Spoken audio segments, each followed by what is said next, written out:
সবাইকে আসসালামু আলাইকুম। কেমন আছেন সবাই? আশা করি সবাই ভালো আছেন। আমি আলহামদুলিল্লাহ ভালো আছি। আজকে সবজি বাজারে গিয়েছিলাম ইলিশ মাছ কিনতে। আমার কদিন থেকে খুবই ইলিশ মাছ খেতে মন চাচ্ছিল, তো গিয়ে দেখি বড় ইলিশ তো নাই, ছোট ছোট ইলিশ যেগুলো আসে সেগুলো 600 টাকা করে কেজি। তো এই যে আমাদের জাতীয় মাছ ইলিশ, এটা নিয়ে আসছি। মানে মাঝে মাঝে আমার ইলিশ খাইতে খুব মন চায়, আবার বেশি খাইলে ভালো লাগে না, কেমন যেন অরুচি লাগে। আর ইলিশ মাছের মাথা দিয়ে হচ্ছে আমি কচু শাক রান্না করবো, তার জন্য যে এক আটি কচু শাক নিয়েছি। এক আটি কচু শাকের দাম নিল 10 টাকা। ঠিক আছে, 10 টাকা। জানি অনেকেই বলবেন আফা কচু শাক কেনার দরকার কি, বাড়ির আশেপাশেই তো কচু শাক থাকে। আমাদের বাড়ির আশেপাশে কচু শাক নেই, দুঃখের বিষয় হচ্ছে এটা। যাও বা থাকে তাও মনে করেন যে মানুষজন কেটে কেটে নিয়ে চলে যায়, আমরা পাই না। এই যে বেগুন, আজকে বাজারে বেগুন 80 টাকা কেজি। আর একটা মজার মাছ নিয়েছি, সেটা হচ্ছে ট্যাংরা মাছ, একদম মানে তাজা। হ্যাঁ, একদম তাজা, মানে ভেতরে হা করে আছে পলিথিনের মধ্যে।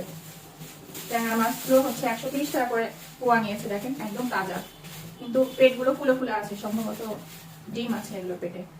কচু দিয়ে আর বেগুন দিয়ে রান্না করলে ট্যাংরা মাছ আমার খুব ভালো লাগে, তাই ট্যাংরাও নিয়ে নিলাম। আর আমার ফ্রিজে চিংড়ি মাছ আছে, তো চিংড়ি মাছ দিয়ে কচুরলতি আবার খুব মজা লাগে। এই যে কচুরলতি 80 টাকা করে কেজি, আমি হাফ কেজি নিলাম 40 টাকা দিয়ে। আপনাদের কাছে কচুরলতি কেমন লাগে বলেন? অনেকে আবার মনে করেন যে কচুরলতি মানে মুখ চুলকায়। আসলে কোন কচুরলতি এগুলোতে মুখ চুলকায়? যেগুলো ওই যে কি পানির মধ্যে জলাশয়ে কিছু কিছু চিকন চিকন, মানে দেশি যে কচুরলতি গুলো, সেগুলোতে মুখ চুলকায়। বাট এগুলো তো হচ্ছে চাষ করা কচুরলতিতে কখনো মুখ চুলকায় না।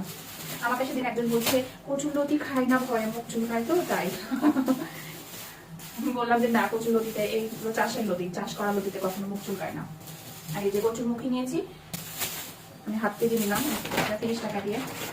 একটা আনারস নিয়েছি, দেখে খুব ভালো লাগছিল, কিন্তু আনারসটার দাম সবচেয়ে কম বাজারে। এই আনারসটা 30 টাকা নিল, এই এক পিস আনারস 30 টাকা। তো আমার দাম তো কমই আছে, নিয়েই যাই,